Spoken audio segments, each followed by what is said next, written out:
ఎర్రకారం చేస్తున్నానండి. మా ఇంట్లో స్టైల్ లాగా ఎర్రకారం చేస్తున్నానండి. ఎండుమిర్చి, తర్వాత వచ్చి ఎర్రగడ్డ, తెల్లగడ్డ, ఉప్పు వేసానండి.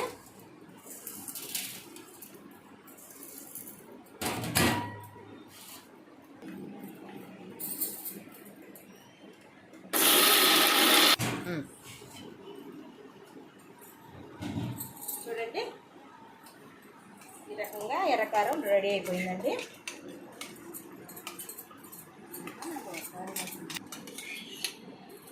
రెడీ అయిపోయిందండి ఎర్రకారం.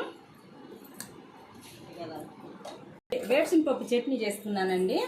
వేరుశనగపప్పు చెట్టులో మినప్పప్పు, పచ్చెనగపప్పు, నువ్వులు వేయించానండి. నువ్వులు, పచ్చెనగపప్పు, వేరుశనగపప్పు, నువ్వులు, మినప్పప్పు, తర్వాత వచ్చి పచ్చెనగపప్పు స్పూన్ వేసి వేయించానండి. దీంట్లో వేస్తున్నానండి.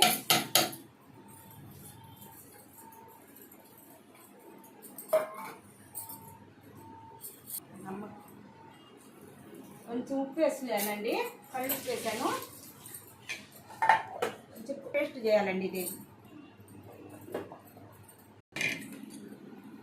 నువ్వులు, మినప్పప్పు, పచ్చెనగపప్పు వేయించానండి, పొడి అయిపోయింది. వేరుశనగపప్పు చూడండి, వేరుశనగపెట్టి ఉడకబెట్టానండి. పచ్చిమిరపకాయలు, వేరుశనగపప్పు ఉడకబెట్టానండి. ఇది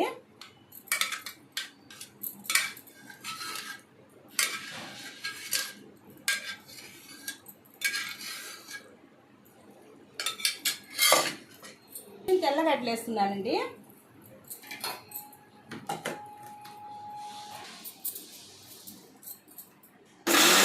అయిందండి. మినపప్పు, నువ్వులు, పచ్చెనగపప్పు, వేరుశనగపప్పు, పచ్చిమిరపకాయలు వేయించానండి. రెడీ అయిపోయింది. ముద్దగా వచ్చింది, కలుపుతాం.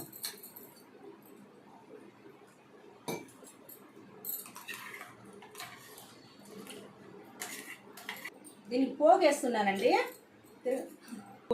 తిరగమాత వేస్తున్నానండి. కొంచెం ఇంకా వేసి చూడండి. చట్నీ రెడీ అయిపోయిందండి.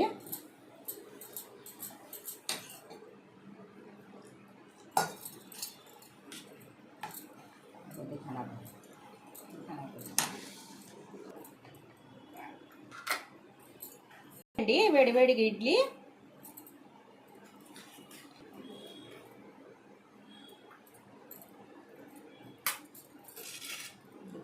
ఇంకా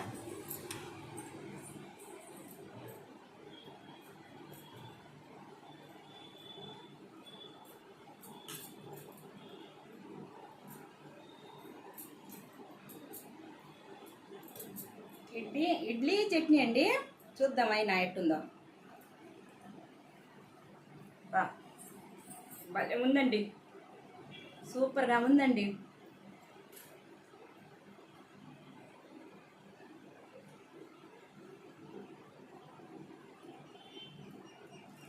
మీకు ఇష్టపడితే ఒక లైక్ చేయండి, షేర్ చేయండి, సబ్స్క్రైబ్ చేయండి.